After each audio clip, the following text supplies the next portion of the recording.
In its quest to provide an open forum for discussion of controversial issues, this station allows hosts and their guests to express themselves without any significant censorship. You are advised that any view expressed by the host or their guest are not necessarily the views of the owners or management of TogiNet Radio, Togi Entertainment, or the Owners Group, Inc. It's time for Motherhood Talk Radio, the most powerful voice in women's issues today, with Sandra Beck and Christy Holly. Ladies, Motherhood Talk Radio is here to give you a powerful platform by giving you interesting, inspiring, and influential information as you navigate everything from childcare to corporate formation. Motherhood Talk Radio has interviews with best-selling authors, gurus of happiness, and women of interest who every single day make our world a better place for our families.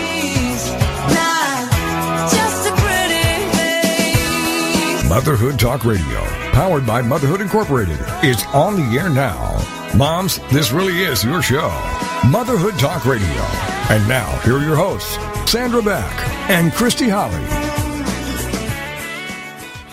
Hey, mamas, this is Sandra Beck, and I am here today with Christy Holly and my co-host from Military Mom Talk Radio, shameless plug, which airs Mondays at 2 o'clock on TogiNet.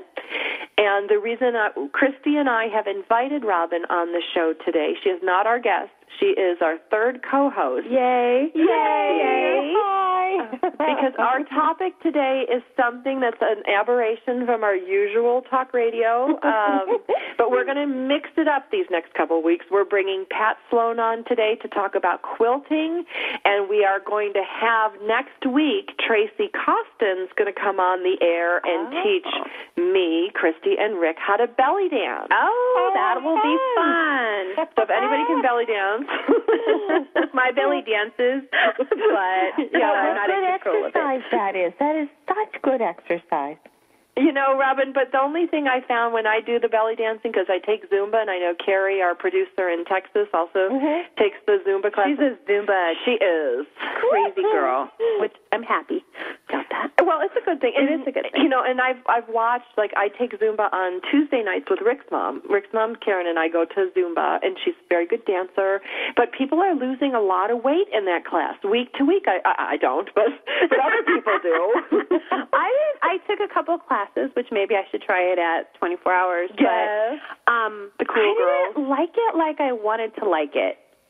Okay, well, here's the thing. Sad. You're probably trying to do the steps. I kind of do my own thing. Like, I go off in the corner, and I shimmy, and I shake, and I wear that little hip scarf thing that goes jingle, jingle, jingle, and I'm just in hog heaven.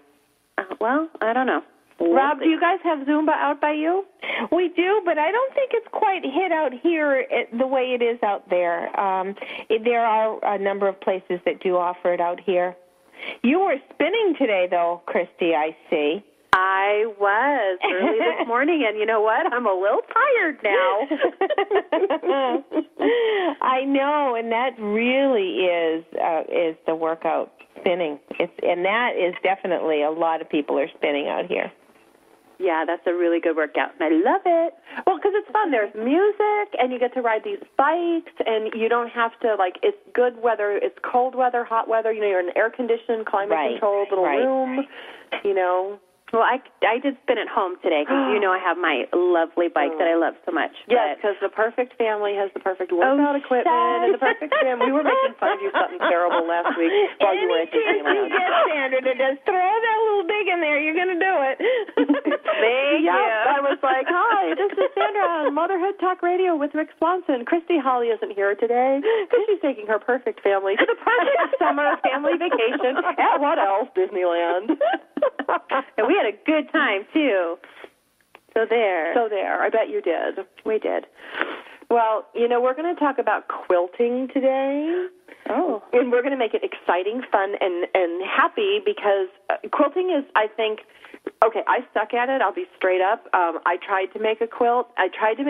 When my kids were first going overnight with their dad, and I had my kids, you know, consistently, and then they started doing overnights in their dad, and I was like, oh, you know, like rip my child out of my arms, and I felt so bad. The first couple nights, I went and I got their little T-shirts, and I was crying. I was holding their T-shirts, and then, like the fifth night that they spent overnight with their dad, I took a crib sheet that was a flannel crib sheet that both kids had used with a flannel backing, and then I I actually sewed down, I cut up their baby T-shirts and their toddler T-shirts into little squares, and I made a T-shirt quilt.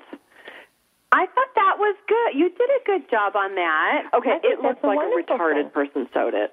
You can't say that. Oh, I can't say that. I can't say that. But I thought... Okay, it looks like Rick sewed it.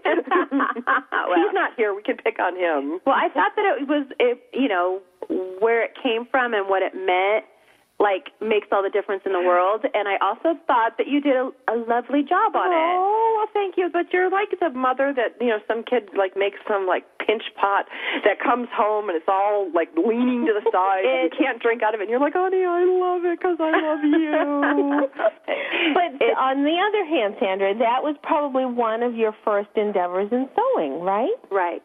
Yeah. And you're not going to be couture on your first time out. You're definitely going to, your first shot was a good try, and the next time you will know, okay, this is going to be a little different or whatever. It just takes a little practice. And the first time I don't know, Rob. I don't think there's going to be a next time. I mean, first of all, I made an entire twin-size quilt or a throw-size quilt in like an hour and a half.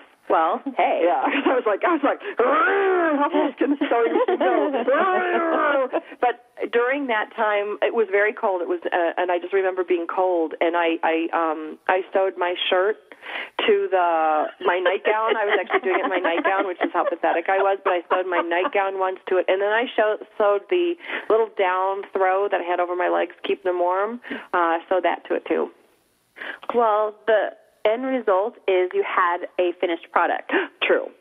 And I would put it up on the website. You completed it. You didn't give up. You didn't put it away for some other day. Nope. I powered through it. I was crying through the whole thing, and they were little stained T-shirts like tacked down on this thing, and the thing is, it's true. When I do miss my kids, like when my ex-husband took them on a cruise to the Bahamas last year, my kids were gone for like 7 or 10 days. I don't remember what it was. It was like 10. It was brutal. It was bad. And, the first couple days I sat there every night, like clutched with this little quilt because I couldn't talk to them. They were on a cruise ship. I didn't know where they were. It was really painful for me, and I love that little quilt, even though it's ugly. See? There you go. See, I haven't tried one yet. So I think, like, I want to do that, but then I look at it and go, like, I don't know if I can, because I don't even sew. I didn't know how to do the bobbin. I had to take the bobbin out of the bottom and wrap it by hand because I got this sewing machine from my mom, like, when I got married, and it sat in the closet for, 9 years, right next to the iron. I have one, too. They never came out of the box, but there was no directions on how to wind the bobbin, and then I tried to go online and figure it out, and it was like, I don't know, if a sewing machine worked like a computer, I would be okay. But this thing was way too manual, and I kept just making wads of thread. You need an updated one. They work like computers, I think. Ooh, okay. Well, so I would just take the thread and I'd sit there and wind it in my bobbin because I have no talent. Well, that's what happens. Yeah, but I'm trying to think. On one hand, I could probably count. Well, no, I don't think I sewed anything. Well, part of me is spoiled, too, because Anna's mom, Anna is my kind of nanny, babysitter, housekeeper, love of my life, cook. She'll do everything that I can't get done in the house. She really helps me out a lot. And anytime something needed mending in my house, she would bring it to her mom because her mom loves to sew. See, that's nice. So I've been enabled in my ability. Me too. My mom sews. She quilts. She takes all these quilting classes. Like, she's got all the hats. She does everything. But I'm, like, just too nervous and too afraid and feel like I don't have time to just sit and try it. But you're a perfectionist. I mean, you make those cupcakes, those perfect little cupcakes, and those, I'm over there, Robin, they hate when I come over to help them cook, because I'm like, I'll just slap the eyeballs off. Oh, yeah, this guy's sideways. Oh, look, he's a Chernobyl cupcake, But, Christy, you are very exact and precise. I think that's part of it. That probably is, even though I don't think I'm a perfectionist, because I'm not. You should start a small project first, and then you work your way up to the big. Because a quilt doesn't have to be a bed. A quilt could be a runner on your dining room table, or it could be a little square to put a pretty lamp on an end table. It doesn't have to be a huge Jagunda thing. That's true. We have to get rid of that all or nothing. Little ideas that we have in our head. Or wall hangings. Can you quilt me a Zumba skirt? I love it when there's quilt wall hangings. I think those are so pretty. I just like to pay the Amish.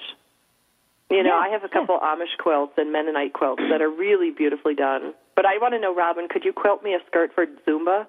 Oh, my God, yeah. Yeah. Because if you sew it, I will wear it. Because I saw in your son's 48-hour movie contest. Yes. Yeah, you can go ahead and plug his YouTube video, which is so funny. Robin sewed the clown costume in there, and it is fabulous. Oh, it was a hoot. It was just so fun. Halloween stuff around here. I said, how many years have I been making costumes in this house? That sounds like my mom. And every year I still try to get her to make something for me or my kids, and she's like, no, or, I come to her and I'm like, Mom, I need this costume. Mm-hmm. I'm 40 years old. And I'm like, I was going to sew it, knowing that I don't know how to sew. These guys are, last film was, I had to make a cardinal's costume, like a high priest or a bishop.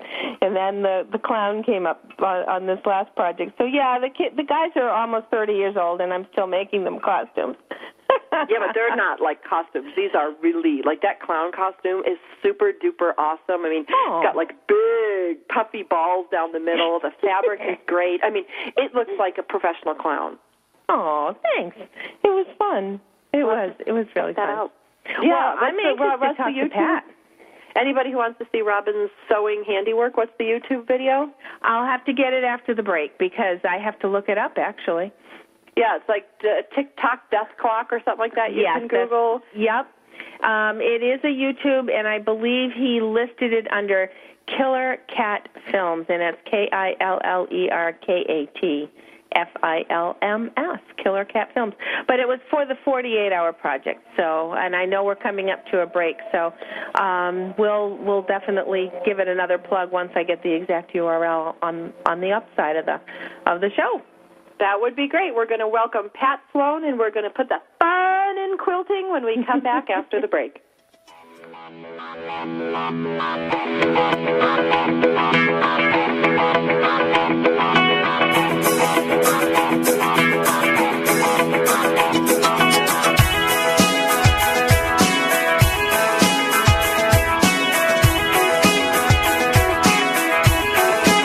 Mom, here's your show, Motherhood Talk Radio, giving you interesting, inspiring, and influential information as you navigate everything from childcare to corporate formation.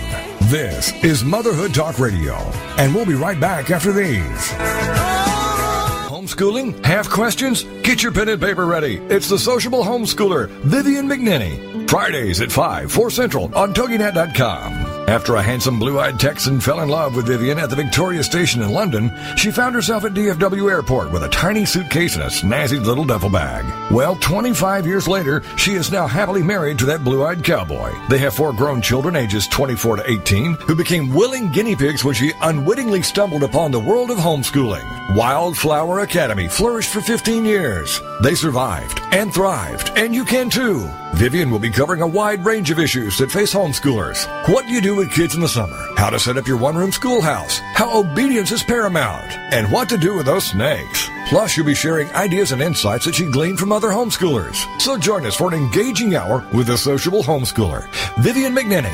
Friday afternoons at 5, 4 Central on TogiNet.com. Hey moms, get ready for Living the Dream Mom with Nina Fry. Thursday mornings at 10, 9 a.m. Central on TogiNet.com. Living the Dream Mom is about the true realities of motherhood, the beauty and the rewards of watching your children grow. All these moms have something in common. They put their kids first. It's not about the kids all the time and the diapers and the bottles and the breastfeeding. It's about showcasing the mother in motherhood. Real moms in the real world. You get it? Now that's what the show is about. So every week, let's get together together, and we'll share these great stories with you guys. And I hope by the end of the show, you'll be saying, you know what? That is my life. Nina gets it. And I can't hardly wait to see what she brings me next week. Don't miss the next Living the Dream Mom. It's Real Moms in the Real World. Thursday mornings at 10, 9 a.m. Central. Living the Dream Mom with Nina Fry on TogiNet.com. Welcome back to Motherhood Talk Radio, the most powerful voice in women's issues. For more information, check out the website, motherhoodtalkradio.com. Now, let's get back to the show with your hosts, Sandra Beck and Christy Holly. Hey, mamas. This is Sandra Beck, and I am here with Christy Holly and Robin Boyd, and we are having our quilting and sewing special today. All right. And we have asked Robin Boyd to come on to help Christy and myself because we're kind of sewing impaired. And I want to tell a quick story before we bring on Pat Sloan, who is like, to me, she's just the most famous woman in quilting. She does design patterns for McCall. She's got tons of books. She's designed fabric lines. She has her own, just everything in leisure arts. If you go into Michael's and you look at the quilting wall in the books, you will see Pat Sloan's name. You go, yay, we're so proud for Pat. But the reason Robin's on is because yours truly, when I was in high school, I had a uniform that needed to be sewed for color guard. Color guard is the people who carry the flags and do the flag waving and carry the banner, and me and Cindy Snow, the two little blondes, were going to carry the banner for my entire high school and like the Macy's Day Parade. So excited. Could I sew my uniform? No. I stapled it. And I had to, it was fitted, and it was black cotton, and I stapled the seams, I stapled the hem. I had these little white boots with little tassels on them because, you had to march, and it was sleeveless. And I swear I did not inhale or exhale more than a quarter of an inch the whole time because I was getting poked with staples. And I had all these little bloody poke marks on my leg where the hemming was because it was a skirt, it was like a fitted skirt. And, I sewed it, or I didn't sew it, I stapled it. Well, that's one way of getting it to stay together. But had I been smart, I would have stapled my uniform with the staples outward. Like I stapled them so the nice little brass, or the nice little silver bars were facing the crowd. Right. I should have flipped it around because then where the staples didn't line up nice and neat, they wouldn't have been like poking me to ribbons while I marched down the parade route. That's true. So for that reason... What a trooper. I am impaired. And, so we're going to bring Pat Sloan on because she is the quilting expert. We have brought Robin Boyd on, who is my co-host on my Mom Talk Radio. And we are going to talk about sewing, and we need Robin's help because we just really suck at sewing, don't we, Christy? I just don't know. I don't know that I suck. I just don't know how to do it. Okay, well, I'm living proof I suck. Okay, so, Pat, are you with us today? Yeah, I'm cracking up about the staples. Somebody's got to do these things, right? Say it again? I said somebody's got to do these things, because you're good at sewing, Pat. You're a true artist. You're amazing, and I'm so glad to have you on the show today. Oh, thank you. You're very sweet. I like to sew. I really do. I like to make stuff, actually. That's, this happens. I really like fabric best. I could maybe paint, but I'm not very good at that, so I play with fabric.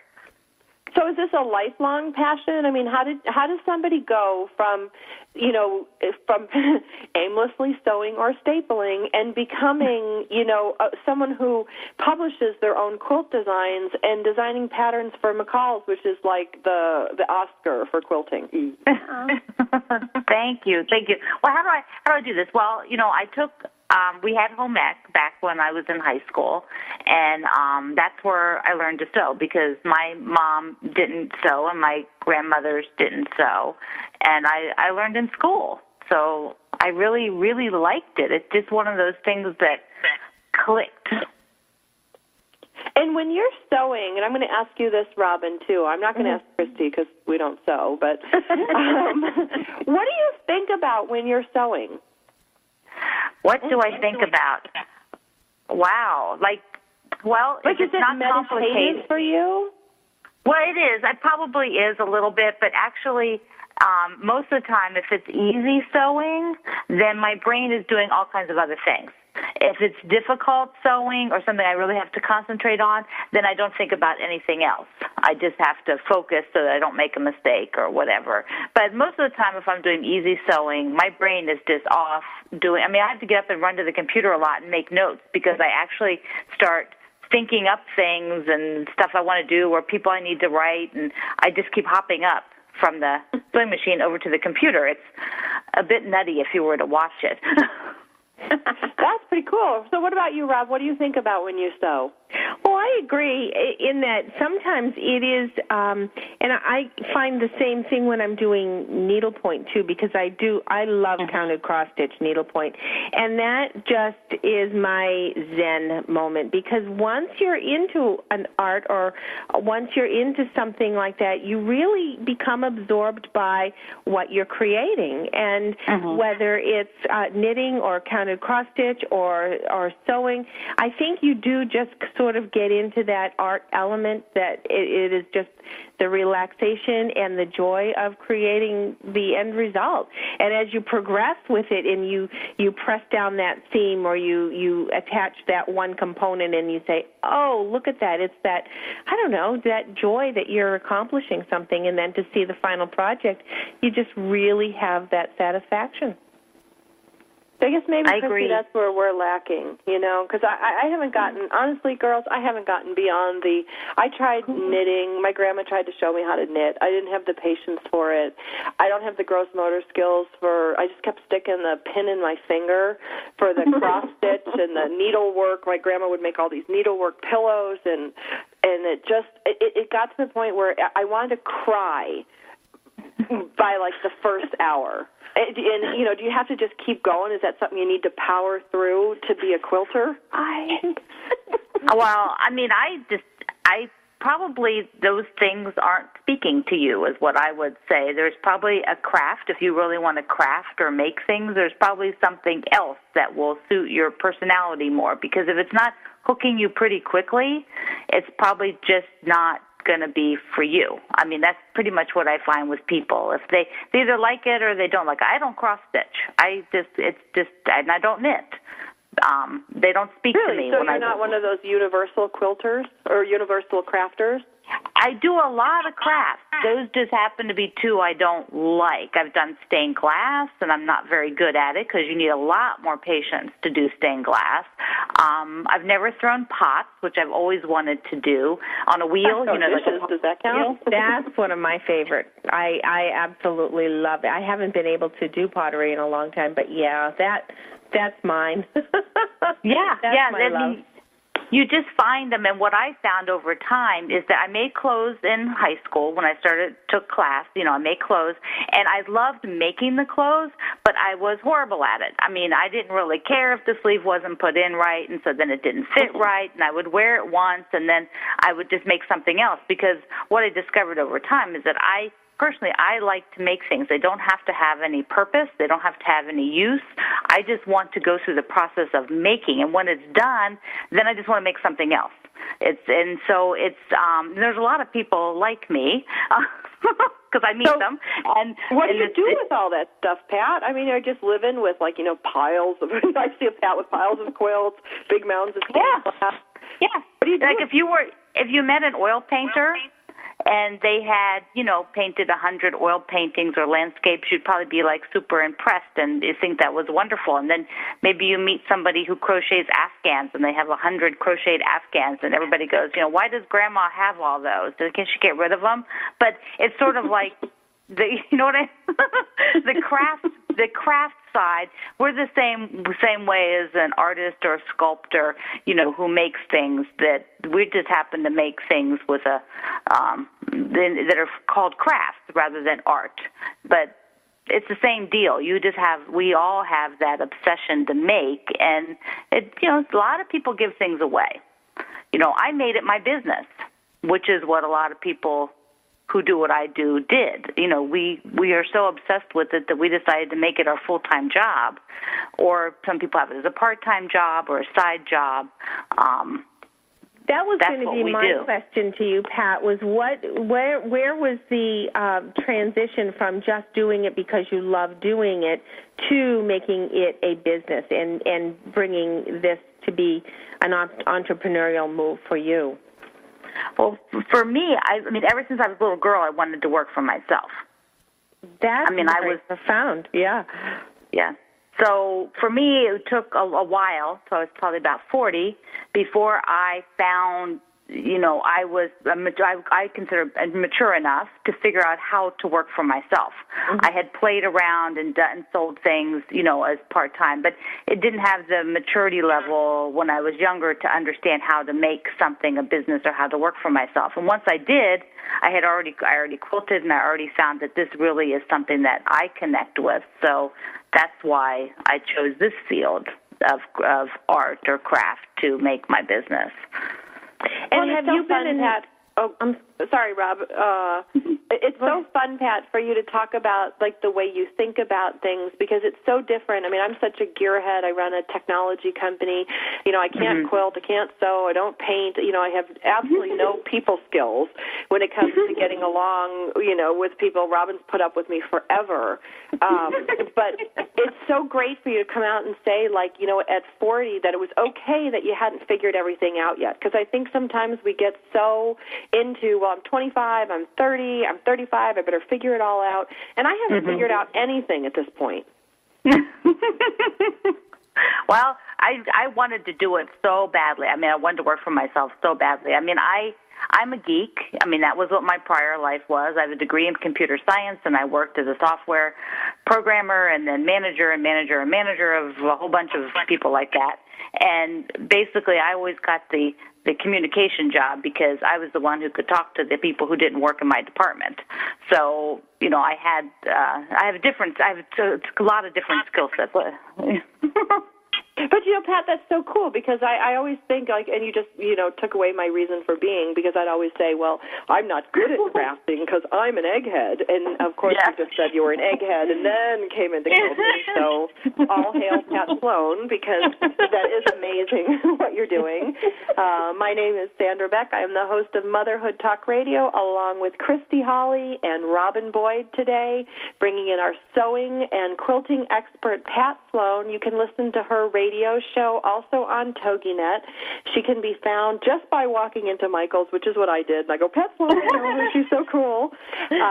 But when we come back from the break, we are going to talk to Pat about how she took her love of sewing to a business and a very, very successful level.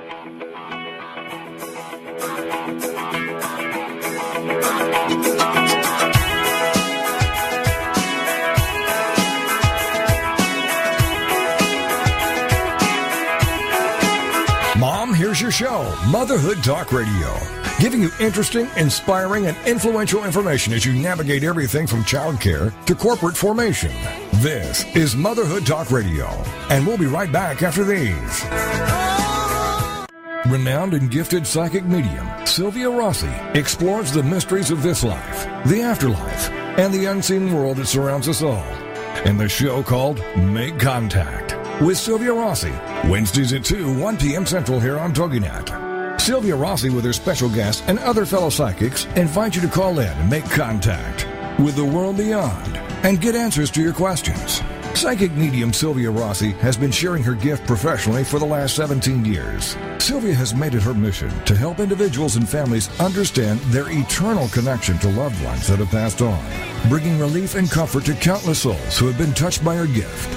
She's had the privilege of meeting and working with many psychologists who continue to recommend their clients to her when conventional methods have failed. Now it's your turn to make contact with host and psychic medium Sylvia Rossi. Wednesdays at 1 p.m. Central on TogiNet.com. Have you heard? The pages of American Patchwork and Quilting magazine come to life on our new weekly online radio show, American Patchwork and Quilting. Join Pat Sloan, our blogging and quilt designer host, as she talks about the latest trends, ideas, and inspirations. Her guests include quilt pattern designers, authors, quilt shop owners, and our editors, all quilters, just like you. Call in with your questions. Get quilting tips from industry experts. Learn about free patterns. Hear behind-the-scenes stories from our magazines, American Patchwork and Quilting, Quilt Sampler, and Quilts and More. Get the scoop on free stuff and find out more about the best independent quilt shops in North America. To listen to a live show, tune in Monday at 4 p.m. Eastern. Just log on to allpeoplequilt.com/radio. To hear past shows, go to iTunes and search for American Patchwork and Quilting Radio. We hope you'll join us because we know that quilting changes everything. Welcome back to Motherhood Talk Radio, the most powerful voice in women's issues. For more information, check out the website, motherhoodtalkradio.com. Now, let's get back to the show with your hosts, Sandra Beck and Christy Holly. Hey, mamas, this is Sandra Beck, and I'm here with Christy Holly and Robin Boyd, and we are welcoming Pat Sloan. She is a radio show host. She designs patterns for McCall's Quilting, and near and dear to my heart, she's a former egghead. So, Pat, we want to know, how do you go from management technology egghead to the queen of quilting? Well, I mean, it is sort of a funny transition, I guess, but there's actually more people who do this than you might think, because we're very process-oriented when we program. You know, software engineers, now it's the new terminology, we were called programmers, but you have to write directions, and that's pretty much what you do in the pattern business. Or if you were a cook, you would write directions on how to make a recipe. You know, it's the same thing. So direction writing, that was like the easy part. And because I like to make things. You know, when I programmed, that's what I did. I made things for years and years and years. I happened to make software, but making things that were artistic were more interesting to me ultimately. So once I sort of found that I liked quilting a lot, that it really was something I enjoyed so much that I could do it all the time, then I thought, how do I make that a business? Because that's ultimately where I wanted to go with my life, was to work for myself. Now, it's one thing, I would think, Pat, to be making things for yourself, and I think every crafter has made something and sold it at the bazaar or sold it at locally. How do you then go to having McCall's knock on your door and say, can you design for me? Yeah. Well, what happens is, I'm always very interested in how businesses work, and so when I thought I would want to do this as a business, I started way back when there were some very infancy of some internet groups for the business side of quilting, and I actually met a fabric company. One of the owners was on from Kona Bay Fabrics, and so I started doing some work for him, and then after that I started teaching the local quilt shop, and then I started teaching in some other places, and then eventually I took myself to the trade show, where I decided I would give this a try. You have to. It's just sort of a progression of things. Once I understood what was going on in the business, what kind of options there were, then you put yourself out there and you have a booth, just like any trade show, and the quilt industry has those. And so eventually, that's what I did, was to get the word out. And that progression really is so important, I think, for any entrepreneur, whether we're talking about quilting, whether we're talking about a widget for your kitchen. I mean, I think that networking is so important, and boy, you were right on top of the progression, just in the right way. And back when I did this, like 12 years ago, it was hard to leave the industry because I made a lot of money doing software, and you don't make as much money doing quilting, and so those are just decisions. But I'm sure you had a lot of sort of feedback from these people, and so if someone like McCall's was going to take one of your patterns and actually include it in their line, that had to have been a good indication that, well, I guess there's more to come. Well, I was going to say, I actually started it a little differently because I went out and tested the waters for about 6 months, and then went back to work full-time for over a year and a half, doing my business in the evenings and the weekends, because I had been advised as a young woman by a very smart man who owned a software company, a small software company I worked with. Murray told me, don't quit your day job. Be sure that what you're doing is working before you quit your day job. And so that's what I did. So for basically 2 years, I worked my business while I had pretty much a full-time job. And that is when I went to the trade show. I was working I was working Y2K, which, when year 2000 rolled around, I was doing that business job, very busy job, and I still did all this quilt stuff because I figured if I could do this as a part-time job, that I had enough passion to make it work. Wow. And you've really, I've visited your website in the past. You have just expanded your business in so many different areas. You have products, you have kits, you have books. What came first, the chicken or the egg? I mean, where did you have kits that started coming out? Were people wanting to make the quilts like your own? And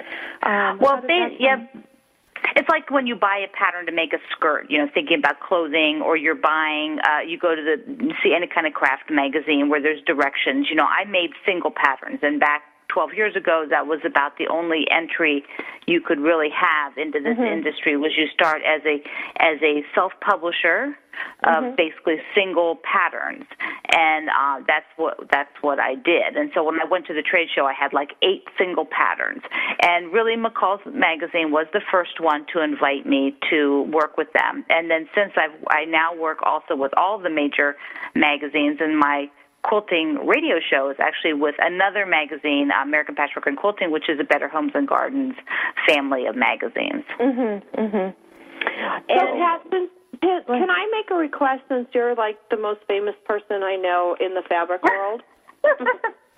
Well, here's the thing. Okay, you know that I'm the host of Military Mom Talk Radio, and I've been working with soldiers and Marines forever, more years than I care to remember. Could you please design some fabric with, like, really cute Army trucks or Hummers or bombs or guns and things like that? Because, here's the thing. I'm saying this in all seriousness. I get it. The problem is we're fighting a ground war right now. Our soldiers are on the ground. And when you go and you look at the fabrics, and I can tell you I've done this, because I don't make quilts. I pay people to make them for me, and then I give them away. There's lots of stars and stripe fabric, red, white, and blue stars. There's a smattering of, there's like one print out there that's like khaki with like, but they throw everything on it. It's like, there's airplanes and tanks and all these things. Yes. But everything else is airplanes. And it's like, we're a ground war, and and then it's like if you want to pull something for the Army or the Marines, you have like the repeated Marine insignia pattern, you have the repeated Army insignia pattern, but this is not World War II. We're fighting here, which was ground and infantry, and it was an air war. But there's all these like vintage aircraft print fabrics. But one of my friends was recently deployed, and I commissioned through Michaels, through the lady who works in the quilting department. I went and special ordered the stuff, and I paid her to make Aiden. It was Aiden to make Aiden a quilt, so he could take it with him. And everything was airplanes. I was really frustrated. It's either camouflage khaki or airplanes. So that's interesting. I'm putting the thing for Army trucks. Putting the order in, okay. And I have one request, too, if you would ever think about doing this, is my husband's a firefighter, and I've got a little girl, and I would like to see some pink fire trucks so that I can have somebody make, a pink blanket instead of the red. But I'm just saying, that would be so cute, and I never, ever knew anyone that had any influence on the fabric that's being made, so that's all. Well, but it's like the combat fabric that I saw only recently, which was the camouflage, but it was pink, gray, and green. And it was the cutest because we have little girls and we want to support, but we also have, here's the thing, guys, there are a lot of women serving in our military. We've got our combat cougars out there doing their thing, and I'm just going to wrap it up with this, because I'm going to go on and on about my fabric frustration. But when we try to look for these things and we want to do a quilt for a little girl whose mom is serving, We got to stick airplanes on there, and that just really frost my cookies. Well, right. Send me an email, and I will see what I can do. I know I can find you pink John Deere tractor fabric. Somebody did that. Pat, have you ever seen or worked with the HP TouchSmart system? I've seen that in action, but I've never used it. And speaking of designing fabrics, I wondered if you'd ever used it. I'm not familiar with that. The HP? It's HP TouchSmart, and where I saw it in action was last season's Project Runway series, and one of the challenges that they had was they needed to not only do the design of the garment itself, but they had to do the design of the fabric. And then HP has this software, and they actually print out the fabric for you. I don't know a lot of the details of it. I don't know how easily it is to come, but where you do design your own fabrics, I wondered how you did that, and in fact, who is your textile manufacturer and how you design that? Well, my manufacturer is a quilt industry company, so they only sell fabric to the quilt industry, and they're called P&B Textiles. The company's been around, I don't know, about 38 years or so. They're based in San Francisco and Rhode Island. So they're the company that I work with, but there's lots of companies that do fabric, for quilt industry and other industry. They're, like box stores, would have maybe a different fabric companies things, then mine wouldn't be there. They would just be in quilt shops. It's quilt shop only company. But let me just go back one step where you're saying design your own fabric. There is a company out there, I think they're in one of the Carolinas, called Spoonflower, and Spoonflower allows you to design your own fabric online and then have it printed, and you can have it printed any quantities, very small quantity, very large quantity, and they're quite fabulous. I've interviewed them. It's they have a lot of tutorials and videos on how to do it because designing textiles is sort of people go to college for that. Absolutely. Yes, it's an art. Spoonflower, like the flower, Flour, like to cook with, or flower like you find in your garden? Like the plant, yes. Spoonflower, Flower. Okay, so you guys, we're going to go to commercial break. My name is Sandra Beck. I'm here today with Christy Holly and Robin Boyd, my co-host from Military Mom Talk Radio, and we're talking to Pat Sloan today, and she's teaching us all about the art of quilting, how to make quilting a business, and if you want to check her show out, she's on TogiNet. The site is Pat Sloan. Is it PatSloan.com or .org? .com, thanks. .com. Pat Sloan, SLOAN.com, and we'll come back with her after the break.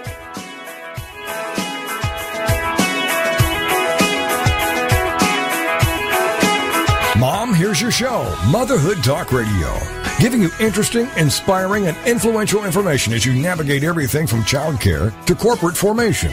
This is Motherhood Talk Radio, and we'll be right back after these. People think I've made it. I'm popular. I seem happy all the time. I have great clothes and I'm involved in everything. But I have questions, doubts, and fears, just like every other teenager. That's why I'm glad for Teen Talk Radio, where it's all about choices. Join us for Teen Talk Radio with Nicole Odell, Thursday nights at 10, 9 Central on TogiNet.com. The choices we have to make that can alter the course of our lives. Life is too much pressure if we try to go it alone. I tune in to Teen Talk Radio with Nicole Odell every week to get reminded that I'm not alone. Nicole Odell is an expert on what happens in the lives of teenagers. Join her as she deals with topics like peer pressure, purity, drugs, alcohol, and many other things that might come up along the way. She writes books and speaks to people all over the place, but she says her favorite moments are when she can pull up a chair and chat with teens about what's important to us. For more information on Nicole and her books, go to NicoleOdell.com. Then join us for Teen Talk Radio with Nicole Odell, Thursday nights at 10, 9 Central on TogiNet.com. Teen Talk Radio, where it's all about choices. Ready for the most current feel-good gossip? Then check out Daytime with Donna, with your host, Donna Introcaso, and sidekick Nina Fry. Every Friday afternoon at 2, 1 Central on TogiNet.com. You're simply the best. Better than all the rest. Donna is a charismatic, market-driven entrepreneur who was part of the team that founded iVillage.com, which is the largest content-driven community for women today. Donna and Nina are here to empower you, motivate you, and encourage you in all aspects of your life. It's like Oprah on the radio. Plus, your chance to win great prizes, all the way up to a $500 Visa gift card. For more on Donna Introcaso, check out her website, introinc.com. Then join us for the show, Daytime with Donna, with your host, Donna Introcaso, and sidekick Nina Fry. Friday afternoons at 2, 1 Central on TogiNet.com. Welcome back to Motherhood Talk Radio, the most powerful voice in women's issues. For more information, check out the website, motherhoodtalkradio.com. Now, let's get back to the show with your hosts, Sandra Beck and Christy Holly. Hey, mamas, this is Sandra Beck, and I'm here with Christy Holly, Robin Boyd, and the queen of quilting, Pat Sloan. She designs patterns for McCall's, and we just busted her chops for a whole segment about patterns and fabrics we'd like to see, which includes fire trucks with pink backgrounds. And for me, I'd like to see some military fabrics that reflect the ground war that we're fighting. And poor Pat has had to defend the whole fabric industry. So if you guys missed it, you should go on to TogiNet.com. You should log into iTunes, and you can go to MotherhoodTalkRadio.com and download earlier episodes. You can also listen to the earlier part of this show. And Pat, so you told us that that there was actually pink John Deere fabric at one time. Mm-hmm. Yep. But it came and went. Probably, yeah. I mean, you might still find it, but I think it was one of the fabric lines don't stay around a long time, so they usually do like one run print unless it's super popular, you know. So if you don't get it when you see it, it's gone. Wow. So yeah, I'm on Google right now and I'm looking, and it's like, yeah, there's just like big remnants left of, you know, but it's like $8 a yard. Is that a lot for fabric? Oh, that's really reasonable. Oh, it's so gone up to about pink fabric? 10. Well, quilting fabric's gone up to about 10 a yard now. Wow. So what is the most expensive fabric you've ever sewed together? Sewed together, probably my wedding dress. Wow. Because I had lace and stuff on it, so that might have been it. I do have some silk that I got in China, but I haven't sewn it yet. And it's heavy tapestry, and that was, that was pretty pricey. And I've also done ultra suede, or is it ultra suede? Or it's a fake suede, and that that's stuff the washable ultra suede. Yeah, that's. But I haven't used that for a long time, but that's pretty pricey. So can you use any kind of fabric to quilt? Like, can you just, since here's the thing, I'm like thinking, I'd like to make a quilt out of my mom's shirts. My mom is dying of breast cancer, and, I was thinking, like, how cool it would be to have some of her favorite shirts that I recognize. I did that, disaster kid quilt, but what would I look for anyone listening today that says, you know what, I'd like to honor somebody, or a fallen soldier, or, use the soccer shirts. Like, we have all these soccer shirts for my kids already. Yep. You can put anything in a quilt. There's a lady who just wrote a whole book called Deploy That Fabric, which I had her on my show Monday. It's all about using uniforms in quilts and bags and Christmas stockings. Is awesome. Clothing is very common. People use T-shirts. They're called T-shirt quilts, and there's lots of patterns that show nice layouts and layouts that showcase different size pieces of the shirts that T-shirts you'd take off. Stuff like that you have to usually have a backing because T-shirts stretch. Yes, I found that out. So you put there's a backing and interfacing that you put on the back to stabilize it. And then you can add it to regular quilting cottons.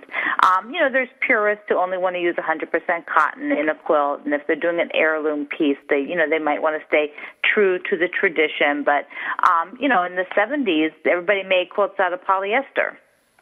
Really? They're indestructible. Yeah, like those nasty soccer shirts that, they're going to live like, 10 generations past us in the landfills. Yes. So, and you can mix things. It just depends on how traditional somebody is. And sometimes, people are taught things and they don't think outside of that. They might be told, well, you have to use this and you have to use that if you're going to make a quilt. Well, you don't have to. That's just sort of your baseline, and you get the best results for the look that you're after. But you can put anything in there. Let's wait here. We're going to say we don't want to make a quilt out of Kleenex or paper towels because you can, in theory, sew them together. They're not washable. Well, I was thinking, we could put anything out of anything. I'm thinking, I wonder if you could sew rubber. Sure. Like your fireman boots. Like Greg's there's all boots. kinds of stuff you'll find in quilts, particularly art quilts that aren't meant to be, cuddled. They're wall, they're art. So they have all kinds of stuff, metal, and that's everything. What they're called, art quilts? Art quilts, yeah. The ones you don't snuggle with. Yeah. The no-snuggle, yes. Don't do it.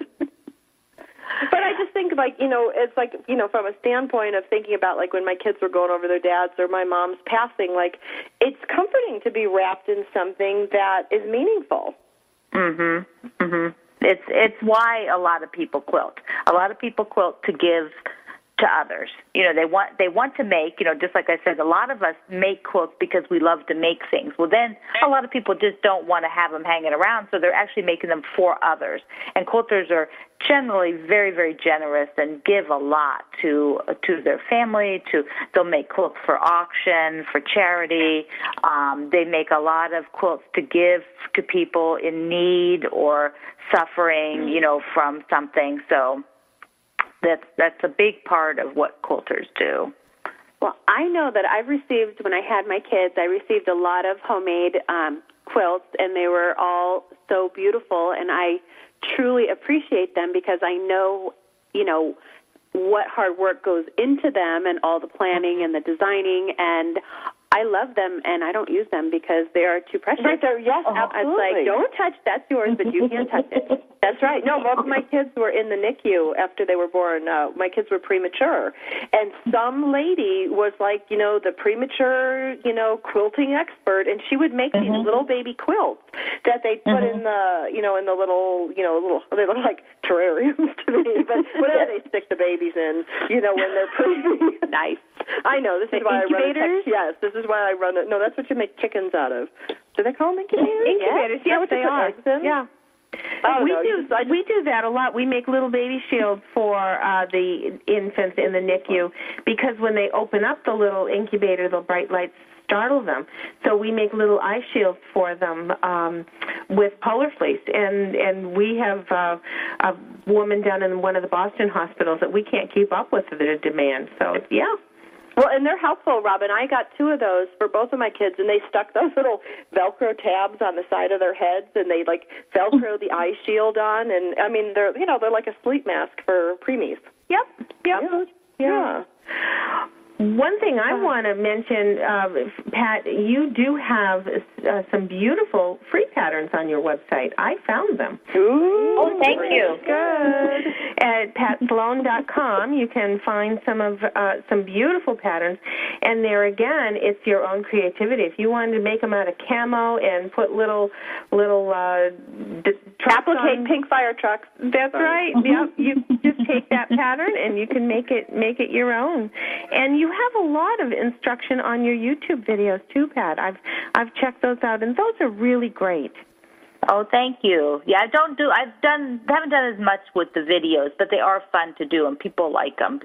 We're also visual. It's nice to get the process in motion, see it in motion versus just still photos sometimes. Well, it is, because I used to be a manager in a fabric store, and so many times we would have somebody come in and they would say, where is this fabric? And they'd look at the picture on the front of the thing, and you'd say, well, you can use whichever you want. And I think having the videos is just that element that sometimes if someone is not is a visual learner, they really do need that extra help by seeing it in motion, like how to wind the bobbin, huh, Sandra? There you go. And color ideas. And color ideas, You know, what goes with what, and fabric, what sort of fabric goes with what. Just saying. Well, it's like Martha Stewart did a good job with those paint chips. Like I did a couple of my houses just by walking in and picking out her paint chip collections. It's like, Pat, you could have like the quilt chip collection, like 5 fabrics in these 4 hues and stick them together and, you know, you won't look like an idiot. But generally, when we design our fabric lines for the quilt industry, most of us design fabric lines that can work together. So you can make a quilt with just one fabric line because we've, you know, or maybe not all the pieces, but most of the pieces will work together. So that's one of the things. Know that because when you walk in, Pat, and you just see this like wall of fabrics, I just walk right out of the store. But I have a question for you that like I don't craft, but I do wander around Michael's a lot. They have those big like $10,000 quilting machines. Oh, you know what I'm talking about? Yep, Is that considered cheating? What? They're called long arms. Long arms. Is that considered cheating by real quilters? Because I walk in there and I think this is a $10,000 machine. Cheater. You're not really hand sewing it. No. There's no cheating at all in quilting anymore. Unfortunately, a few people still think that, but yeah, a lot of people don't like to put the 3 layers together because it's very difficult on a domestic machine, a home sewing machine, because there's a lot of bulk to put in that little opening, the little throat. So the long arm industry is gigantic and it's growing by leaps and bounds because people do it as a business. It's a very good home business. It's done. They're in quilt shops. People will send. We say it's quilting by credit card. So you pay to have somebody else put the 3 layers together for you, and then they get to do the fun part, which is to make the top. Yeah, but you know what? That is fun. I mean, you would think somebody would sell a pre-made, you know, queen size, king size, where, you know, idiots like me could just, you know, almost like stamping. Look, I can just stamp that fabric right down on here and make a good quilt. That's called a cheater panel. We have names for everything. We're usually not that big, though. Oh, Pat, it's been so much fun having you on the show today. And Robin, thank you for joining us and putting in. Pleasure. Chrissy's sitting here going, thank God. Thank you, Robin. I love you all. It's true, because otherwise we end up with Crafting with Cheaters by Chrissy and Sandra. Exactly. And how to staple your uniform. That's right. Yes, I like the staples. Well, our guest today has been Pat Sloan. She is, check her out on the internet, patsloan.com. You can walk into Michael's, see her quilt patterns with McCall's. You can see her books. Her book publisher is Leisure Arts, so go to the Leisure Arts logo and just go Pat Sloan, Pat Sloan, Pat Sloan. Next week, we're going to have belly dancing on the show. Woo-hoo. Tracy Costin, a professional belly dancer, is going to come and give lessons to me, Christy, and Rick on the air. Yikes.